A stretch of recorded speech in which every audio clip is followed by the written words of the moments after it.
धन्यवाद है, नमस्कार है। योग दर्शन के सैद्धांतिक सत्र का आज जो है 51 भाग है। आज का जो सत्र है वो है गुणों के जो विभाग हैं, गुणों की जो अवस्थाएं हैं। पहले मैं विषय में लिखा था कि गुणों के जो विभाग और जो अवस्थाएं हैं, 4 अवस्थाएं, विशेष, अविशेष, लिंग, अलिंग। ये जो 4 अवस्थाएं हैं, इसमें ही दृश्य जो है, प्रकृति जो है, प्रकृति का जो दृश्य है, जो प्रकृति का जो पूरा स्वरूप है, जो उसकी अवधारणा है, इन 4 जो विभाग हैं उसमें सब कुछ आ जाता है। जो सांख्य की अवधारणा, सांख्य और योग को जहाँ से एक माना जाता है, जहाँ से सांख्य के और योग को उसका पूरक माना जाता है, वो अवधारणा यहाँ पे आकर के पूरी हो जाती है। वो अवधारणा और वो एक रूपता जो है आकर के यहाँ पे पूरा हो जाता है। जो यहाँ पे 25 तत्वों की बात सांख्य करता है, वो यहाँ पे महर्षि पतंजलि भी उन 25 तत्वों की बात करते हैं प्रकृति में, दृश्य में। तो उसी के बारे में आज का जो है पूरा श्लोक है, इसमें सूत्र है आज का सूत्र जो है 19वां सूत्र है, विशेषा विशेष लिंग मात्रा लिंगानी गुण परवाणी, ये सूत्र है। अब इसके शब्द के अर्थों को समझेंगे कि क्या है। विशेष मतलब एक विशेष होता है, एक ज़्यादा हाई विशेष हो जाता है। एक अविशेष मतलब उससे ऊपर, उससे थोड़ा सा नीचे। और लिंग मात्र और एक अलिंग। ये जो चारों हैं, ये जो गुण हैं चारों, और गुण ये तो विशेष, ये जो विभाग हैं, विशेष, अविशेष, लिंग और अलिंग, ये विभाग हैं। फिर कह रहा है गुण मतलब सत रज तम। पर्व मतलब होता है विभाग अथवा उसकी अवस्थाएं। तो इसका ये जो अर्थ बनता है इस सूत्र का, विशेष, अविशेष, लिंग मात्र और अलिंग, ये गुणों के 4 विभाग हैं। यानी कि गुणों के 4 अवस्थाएं हैं। विशेष, अविशेष, लिंग और अलिंग, ये 4 अवस्थाएं होते हैं किसके? गुणों के। गुण क्या है? अहंकार से 3 गुण निकलते हैं, सत, रज और तम। और अहंकार किसका उपादान कारण है? बुद्धि का, महतत्व का। और महतत्व किससे उत्पन्न होता है? वो प्रकृति से, मूल प्रकृति से महतत्व की उत्पत्ति होती है। तो मूल से उत्पन्न होता है और मूल से उत्पन्न होकर के ये गुण तक पहुंचता है। और कह रहे हैं कि ये जो गुण के विभाग हैं वो 4 हैं। और इन 4 ये जो 4 विभाग हैं, ये तीनों गुणों के, वो विशेष है, एक अविशेष है, एक लिंग है और एक अलिंग है। अब हम समझेंगे कि विशेष क्या है। ये तो इसका सूत्र रहा, सूत्र का शब्दार्थ रहा, और अब उसका अर्थ रहा। अब इसकी हम व्याख्या करेंगे कि विशेष क्या है।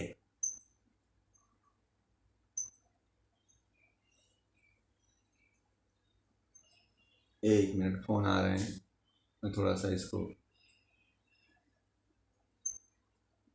हाँ।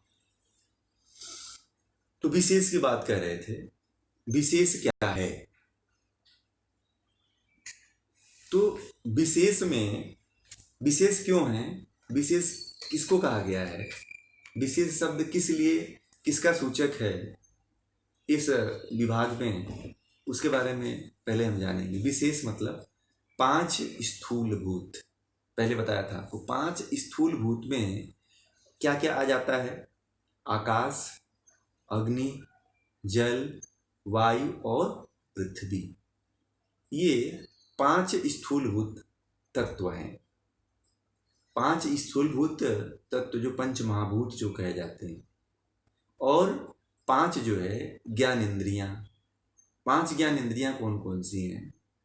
आँख, कान, नाक, जिह्वा, त्वचा। ये 5 जो है कर्मेंद्रियां हैं, ज्ञानेंद्रियां हैं, सॉरी। 5 जो है ज्ञानेंद्रियां हैं। और 5 कर्मेंद्रियां कौन से हैं? वाक, हाथ, पांव, गुदा और मुतेंद्रिय वाला भाव। ये जो 5 जो हैं वो कर्मेंद्रिय हैं, कर्म होता है इनके द्वारा। और जो अंतिम जो विशेष है वो है मन। 5 ज्ञानेंद्रियां, 5 महाभूत, 5 ज्ञानेंद्रियां, 5 कर्मेंद्रियां जो है, और एक मन। ये 16 जो तत्व हैं, जो 16 तत्वों का जो समूह है, इससे ही विशेष कहा गया है। दृश्य का तीनों गुण हैं, उन तीनों गुणों में इनको जो है विशेष कहा गया है। इसलिए विशेष कहा गया है कि इनके द्वारा कुछ विशेष कार्य होता है। कैसे विशेष कार्य होता है? जब प्रकृति का विस्तार होता है, जब प्रकृति का निर्माण होता है, तो ये जो है 16 तत्वों की भूमिका सबसे अधिक होती है। कैसे होती है कि नहीं होती है? हमारे शरीर में आत्मा और प्रकृति का जब संयोग होता है तो सबसे अधिक भूमिका जो है इनका है। जो 5 महाभूत हैं, आकाश, जल, अग्नि, वायु, पृथ्वी, ये जो 5 महाभूत हैं, इनका सबसे विशेष महत्व है। उसके बाद जो है 5 ज्ञानेंद्रियों का। बिना अगर ज्ञानेंद्रियां अगर 9 शरीर में रहें तो क्या हम किसी भी चीज का, किसी भी वस्तु का, किसी पदार्थ का अनुभव कर पाएंगे? नहीं कर पाएंगे। और 5 ज्ञानेंद्रियां न हो तो हम कोई कार्य नहीं कर पाएंगे। हम एक जगह अचल रहेंगे, स्थिर रहने वाले प्राणी बन करके रह जाएंगे, जैसे पेड़ पौधे हैं। कर्म भी कोई नहीं कर पाएंगे। तो ये इसीलिए विशेष हैं। और मन को भी विशेष रूप में ले लिया गया। मन को उभय इंद्रिय कहा गया है, उभयनिष्ठ कहा गया है। उभय इंद्रिय है, कर्मेंद्रिय भी है, ज्ञानेंद्रिय भी है। दो सबके साथ वर्क करता है, सबके साथ लग जाता है, सब में घुस जाता है।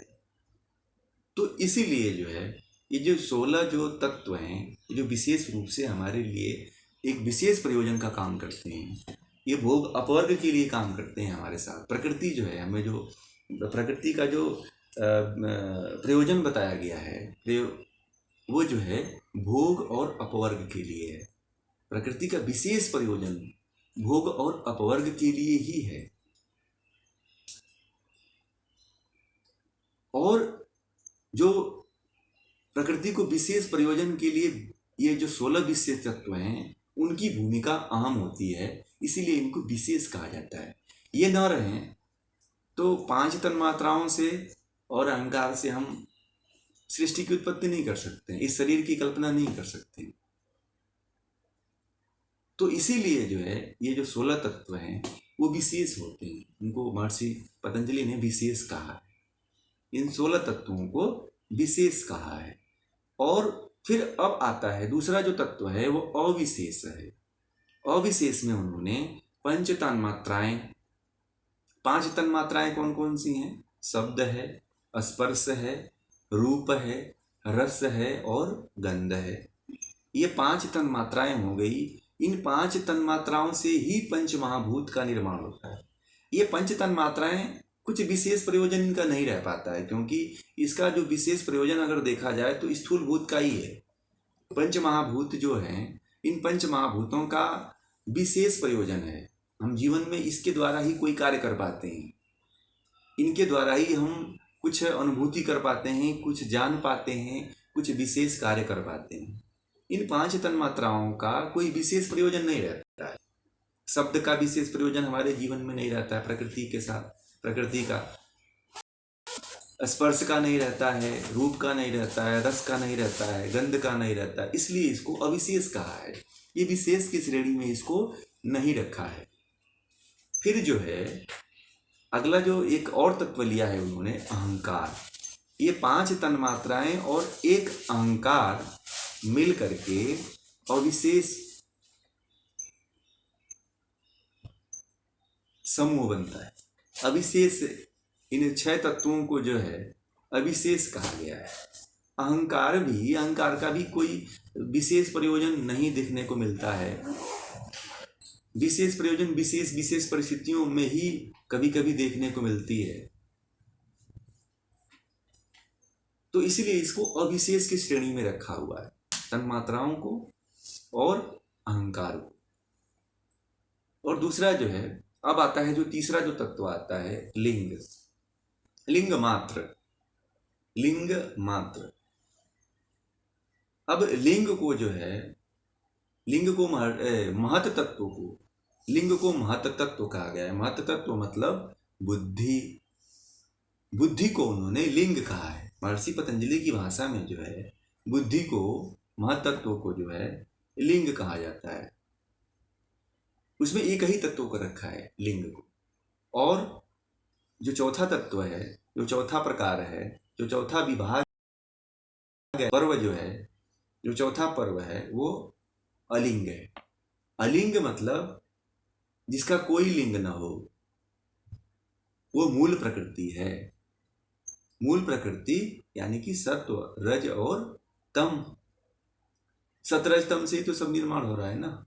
तो जो मूल प्रकृति है वो सम है। सतरज तम से जो है केवल प्रकृति का निर्माण होता है। अलिंग से जो है केवल एक ही तत्व है, प्रकृति। इससे सत्वरजतम की उत्पत्ति होती है, मूल प्रकृति है। और ये मूल प्रकृति ही सभी का उपादान कारण बनती है। तो इसमें जो है टोटली सब मिला करके कुल 25 तत्व होते हैं।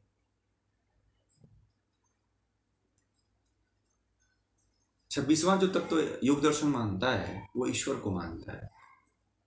ये 25 तत्व ये हो गए, और 26वां जो तत्व है वो जो है वो ईश्वर है। ये आपको चारों समझना आवश्यक था, जरूरी भी है कि विशेष। अब आपको कभी विशेष पूछा जाए कि विशेष किसको कहते हैं, अविशेष किसको कहते हैं, लिंग किसे कहते हैं, तो आपको याद आ जाना चाहिए कि ये होता है। विशेष में पंच ज्ञानेंद्रियां, पंच कर्मेंद्रियां, पंच महाभूत और एक मन, ये 16 मिलकर के विशेष हो गया। पंच तन्मात्राएं और एक अहंकार, ये 2 मिलकर के, ये जो 6 तत्व मिलकर के जो है अविशेष हो जाते हैं। लिंग कौन तत्व? एक ही तत्व है, महत बुद्धि, वो उसमें एक ही तत्व है लिंग। और अलिंग में जो आता है वो प्रकृति आ जाती है। तो ये जो है 4 विभाग उन्होंने, महर्षि पतंजलि ने दृश्य मतलब प्रकृति के बताया। जो पीछे आपने जो सूत्र पढ़ा कि प्रकृति क्या है, तो प्रकृति का स्वरूप यहाँ पे बता दिया। प्रकृति का पूरा, प्रकृति को खोल के रख दिया कि ये इसमें कौन कौन से विभाग हैं, कौन कौन से विभाग में कौन कौन से तत्व आते हैं। तो यहाँ पे जो सांख्य दर्शन की जो समरूपता है दोनों में, योग में और सांख्य में, यहीं पे पूरा होती है वो चीज। जो 19वां श्लोक है, प्रकृति को पूरा विस्तार रूप में उन्होंने रख कर दिया है। जो 25 तत्व हैं, इस 25 तत्वों की बात कपिल करते हैं, महर्षि कपिल करते हैं सांख्य में, उसकी बात महर्षि पतंजलि भी कर रहे हैं। और उन्होंने भी इसको विशेष, अविशेष, लिंग और अलिंग के रूप में बताया है। उसमें केवल जो है 25 तत्वों को, प्रकृति का जो विस्तार रूप है उसको उन्होंने पूरा बता दिया है। एक एक क्रम से उन्होंने विशेष, अविशेष और लिंग, अलिंग के रूप में बताया इन्होंने। तो थोड़ा सा बस शब्दों का हेर फेर है, बाकी कोई बहुत ज़्यादा कोई विशेष इसमें अंतर या प्रयोजन कोई नहीं है। बाकी इसीलिए सांख्य और योग दोनों से बहुत काफ़ी मेलजोल खाते हैं।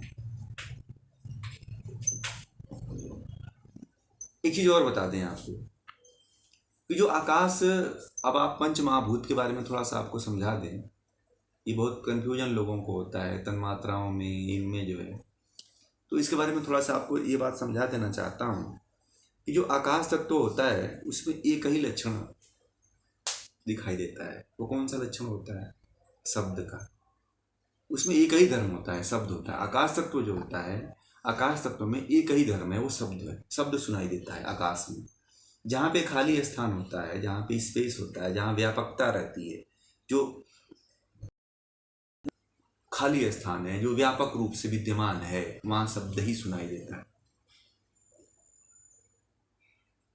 और इसके जो ये अपने लक्षण को, जब इसका लक्षण शब्द है और इसका धर्म जो है,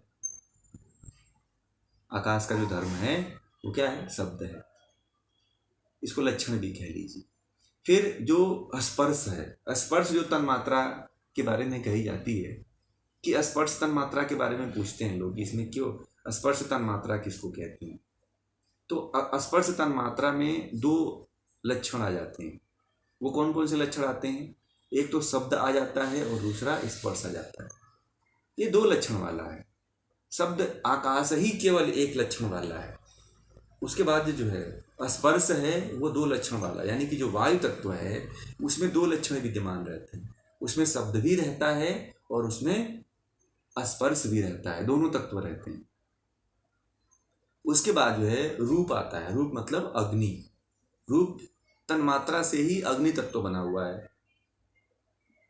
तो रूप में क्या होता है? शब्द भी होता है, स्पर्श भी होता है। शब्द, स्पर्श और रूप का जो तन्मात्रा है रूप, ये तीनों विद्यमान रहते हैं। ये तीनों विद्यमान रहते हैं। एक लोगों ने मुझे पूछा था कि जो गंध तन्मात्रा क्या है, पीछे मैं उस समय बताया नहीं था मैं कुछ, और मैंने कहा था कि इसके बारे में आगे आपको और विशेष तरह से जानकारी मिलेगी, तो उसके बारे में अब यहाँ पे आप समझिएगा कि गंध क्या है। तो अभी तो हम बता रहे थे रूप का। रूप में तीन धर्म होते हैं। तीन धर्म क्या उत्पन्न होते हैं? एक तो शब्द भी रहता है, स्पर्श भी रहता है, इसमें यानी कि आकाश तत्व भी आ जाता है, वायु तत्व भी आ जाता है और अग्नि तत्व भी आ जाता है। तीनों की विद्यमानता आ जाती है, तीनों धर्म इसमें आ जाते हैं। और उसके बाद जो है जो रस, जो तन्मात्रा है, इसमें चार धर्म आ जाता है। कौन कौन से धर्म आ जाते हैं? तो एक तो शब्द हो गया, स्पर्श हो गया, रूप हो गया, और चौथा जो है रस आ गया। तो इस तरह से जल में क्या क्या है? शब्द भी है, स्पर्श भी है, रूप भी है और रस भी है। अब बता दूं भारत में कैसे खोजें होती थी, थोड़ा सा विज्ञान की तरफ ले चलूं आप लोगों को। हमारा देश, हमारा ये जो विज्ञान है, कितना श्रेष्ठ विज्ञान है। और बाकी कई तरह के धर्म आकर के लोगों को भटका रहे हैं, मैं अभी इसके बताऊंगा। फिर ये जो गंध तन मात्रा है, गंध तन मात्रा में 5 धर्म हैं। वो पांचों धर्म आकर के इसमें मिल जाते हैं। पृथ्वी तन मात्रा, जो जिसको पृथ्वी तत्व कहते हैं, गंध में जो है, गंध में इसलिए इसको गंध कहा जाता है कि इसमें जो है चारों तत्व विद्यमान हो जाते हैं, यानी कि पांचों तत्व समाहित हो जाते हैं पृथ्वी तत्व में।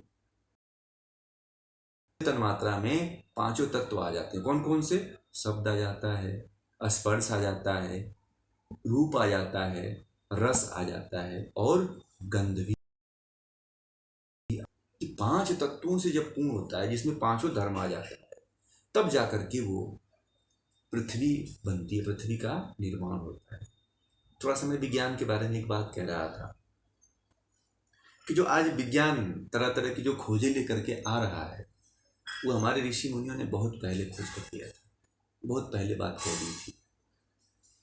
जो योग दर्शन को समझ गया वो रिसर्च को समझ गया, कहीं जाने की आवश्यकता ही नहीं। इसी गहराई में थोड़ा सा मैं आपको ले चलना चाहता हूँ। इसकी गहराई को कैसे समझोगे आप? जैसे मैंने इसलिए थोड़ा सा ये बात बताने की कोशिश किया मैं कि जो शब्द है, जैसे शब्द है वो आकाश तन्मात्रा का धर्म है ना। जो ध्वनि, जो हम एक जगह से दूसरी जगह हम जो सुन पाते हैं, जो मोबाइल के द्वारा फ्रिक्वेंसी के द्वारा जो हम एक दूसरे से बात कर ले रहे हैं, एक दूसरे की बात को सुन पा रहे हैं, वो किसके द्वारा सुन रहे हैं? बता सकते हैं आप लोग? आकाश तत्व के द्वारा, शब्द के द्वारा हम एक स्थान से दूसरे स्थान पे अपने बात को पहुंचा दे रहे हैं। वो किसके द्वारा? ये जो स्पर्श, जो शब्द तन्मात्रा है, इसके द्वारा। और इस तत्व की खोज जो है जगदीश चंद्र बसु ने बहुत पहले कर दिया था, और उन्होंने हमारे देश में टेलीफोन का आविष्कार बहुत पहले कर दिया था। बाकी ये तो कैसे इसको पेटेंट कराया गया, कैसे अपना नाम लगाया गया, कैसे टेक लगाया गया, इसका बहुत पुराना इतिहास है, बहुत लंबा है, तो इसके पीछे मैं नहीं जाऊंगा। तो अब जो है हमारे देश के ऋषि मुनि जो है इससे कैसे शोध करते थे वो समझने वाली बात है। अब जब स्पर्श में हम आते हैं, स्पर्श मतलब वायु, वायु तत्व से क्या क्या निर्माण हो सकता है, वायु तत्व क्या क्या कर सकता है।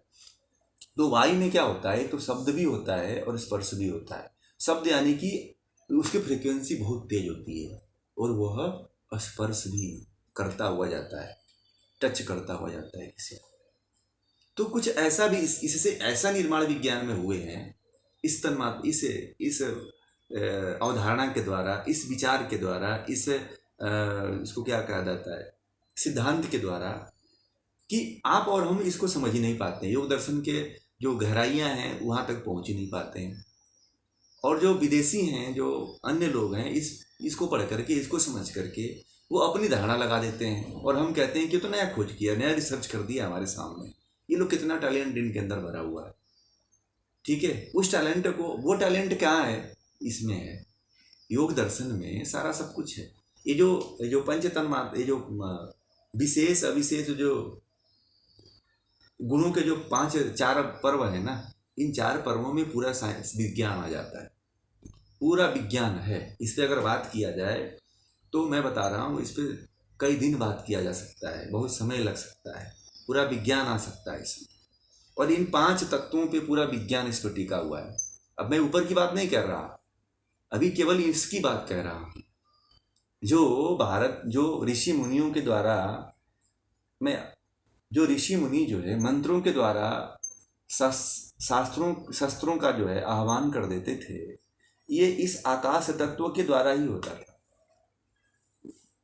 ये आकाश तत्व, ये जो पंच महाभूत हैं, इन पंच महाभूतों के द्वारा ही विज्ञान का पूरा निर्माण हुआ था।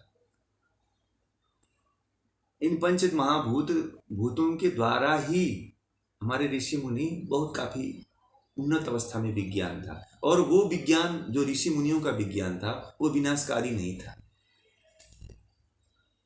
और ना ही उसका विनाश हुआ। और ऐसा भी था कि जिनका, जो हमारे जितने भी महारथी हुए हैं, चाहे महाभारत काल के रहे हों, चाहे रामायण काल के जितने भी रहे हैं, योद्धा रहे हैं या राजा रहे हैं, जिनके पास भी ये सारी विद्याएं थीं, उन्होंने कभी इसका दुरुपयोग नहीं किया, कभी इसका मानवता के नुकसान के लिए नहीं उपयोग किया। और ये सारा विज्ञान यहीं से निकलता है। जब जो इसको समझ गया शब्द को, अब जो है रूप है, अग्नि को अगर समझना है आपको कि अग्नि में क्या है, लोग कहते हैं अग्नि तत्व, अग्नि के बारे में समझते नहीं, अग्नि क्या क्या, अग्नि कैसे बनती है, अग्नि का निर्माण कहाँ से होता है। तो यहाँ पे महर्षि पतंजलि कह रहे हैं कि अग्नि में शब्द भी होता है और स्पर्श भी होता है, तब रूप दिखाई देता है। जब तीनों मिलता है तब जाकर के एक रूप बनता है। कौन कौन से शब्द, रूप, शब्द, स्पर्श और रूप, ये जो 3 तत्व हैं, इनसे जो है एक बहुत बड़ा तत्व के, बहुत बड़ी एक घटना घटित होती है। तो इस तरह से जो रस है, रस से भी 4 तत्वों का विघटन होता है, तो क्या हमें प्राप्त होता है। ये बाकी विभूति पाद में इसके बारे में जब हम साक्षात्कार करते हैं, जब इसके गहराई में पहुंचते हैं, मैं तो आपको ये मोटा मोटी चीज़ बताया है। बाकी अभी मैं इसलिए बता दिया कि मैं बहुत से ऐसे युवाओं से, मैं भी एक सेमिनार, एक बैठक थी विद्वानों की, उसमें मैं गया था 2 दिन के लिए। तो उसमें जो हमारे जो शास्त्र हैं, जो हमारे दर्शन हैं, उनके बारे में जो है, जो लोगों की गलत धारणाएं जो मन में बैठी हुई है कि ये क्या है, ये क्या नहीं है, हमारे पास तो कुछ है ही नहीं है, मगर हमारे पास जो है वो किसी के पास नहीं है। जो हमारे पास जो मूल मंत्र छिपे हुए हैं, उन मूल मंत्रों को और उन शास्त्रों को कोई पढ़ने वाला है ही नहीं, ना कोई समझने वाला है। अगर जो समझ लिया तो दुनिया की बहुत बड़ी क्रांति हो सकती है।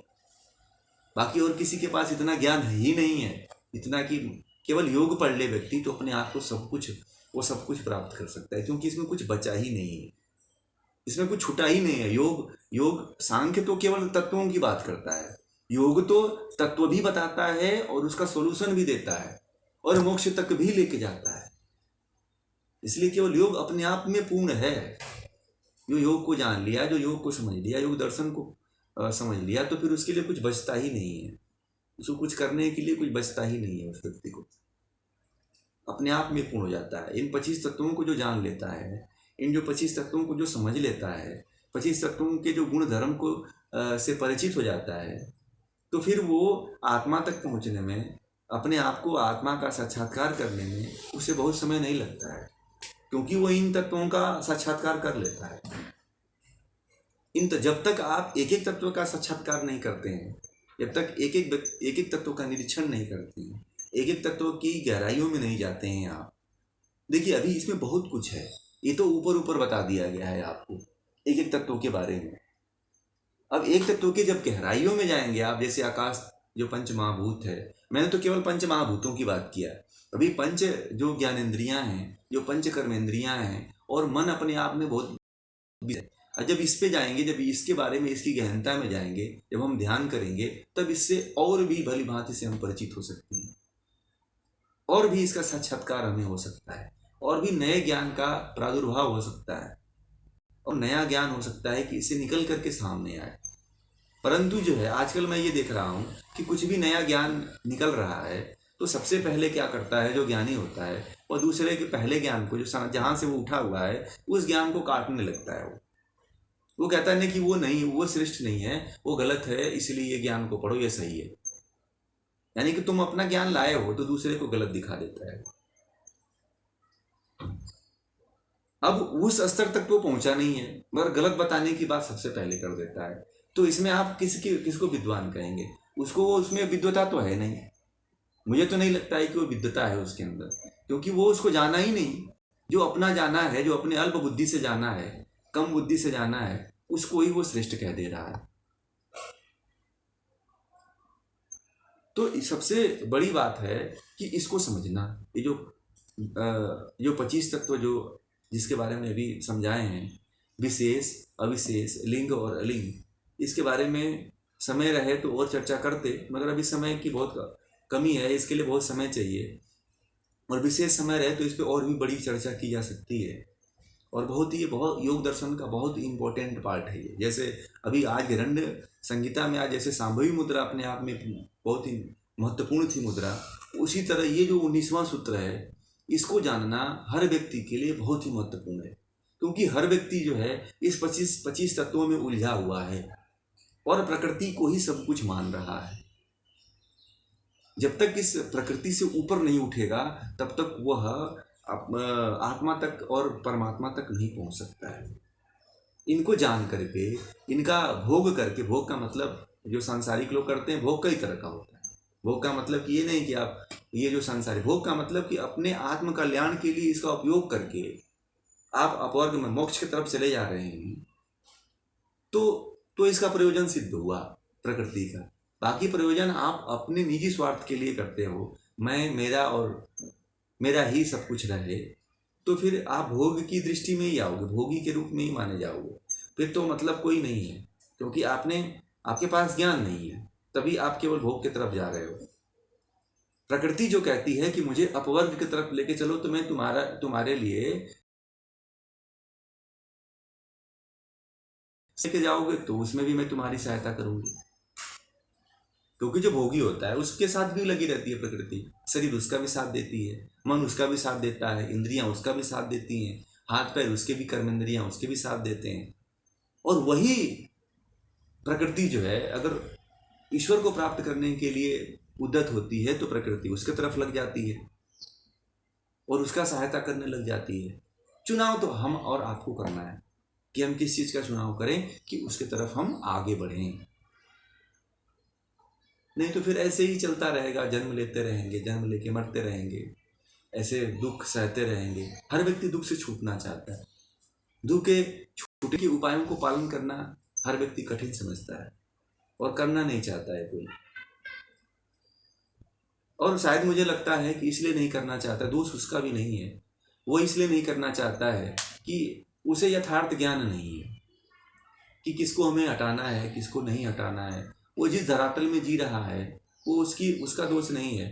वो उसको भी प्रयास ये करना चाहिए कि हम उस यथार्थ ज्ञान को प्राप्त करें और उस ज्ञान को प्राप्त करके हम अपना आत्म कल्याण करें। जब तक व्यक्ति जो है अपना आत्म कल्याण नहीं करता है तब तक वो जीवन में ऐसे ही अपने जीवन को ऐसे ही नष्ट करते रहता है और फिर जीवन का यही क्रम चलता रहता है और वो एक दिन नष्ट हो जाता है और यही क्रम चलता है। वो मरता नहीं है, शरीर बदलता रहता है केवल।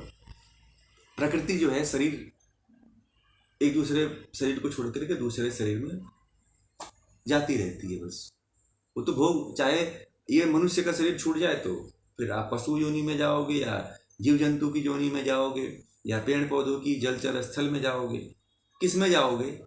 आप जिसमें जाओगे उसमें प्रकृति निर्माण आपका सहायक बनेगी, क्योंकि प्रकृति केवल मनुष्य के लिए ही नहीं है। तो एक ऋषियों ने एक बता दिया कि ये इंद्रियां हैं, ये कर्म इंद्रियां हैं, ये मन है, ये बुद्धि है, चित्त है, अहंकार है। ये तो उन्होंने एक चीज दे दिया। ये चीज जो है एक पिंड से लेकर के, एक अणु से लेकर के, एक पिंड से लेकर एक पूरे ब्रह्मांड तक ये नियम लागू होता है। बता दें आपको, ये जो 25 तत्वों का जो नियम है, ये जो सृष्टि का जो क्रम है, वो क्रम जो है एक अणु से लेकर परमाणु, परमाणु से लेकर पिंड, पिंड से लेकर ब्रह्मांड तक कार्य करता है। ये सब पे नियम ये लागू होता है, चाहे वो जीव जंतु हो, चाहे पेड़ पौधे हो, चाहे कोई भी पदार्थ हो सृष्टि का, उस सभी पदार्थों पे ये नियम काम करता है। अगर इसको कोई देखना चाहता है तो इसका प्रयोग करे, जाए फिर उस पर, तो इसके गहराइयों में और जा सकते हैं। तो ये आज का जो विषय है, विशेष, अविशेष, अलिंग और लिंग, वो आज यहीं पे पूरा होता है। आप सभी लोगों का बहुत बहुत आभार, नमस्कार, धन्यवाद।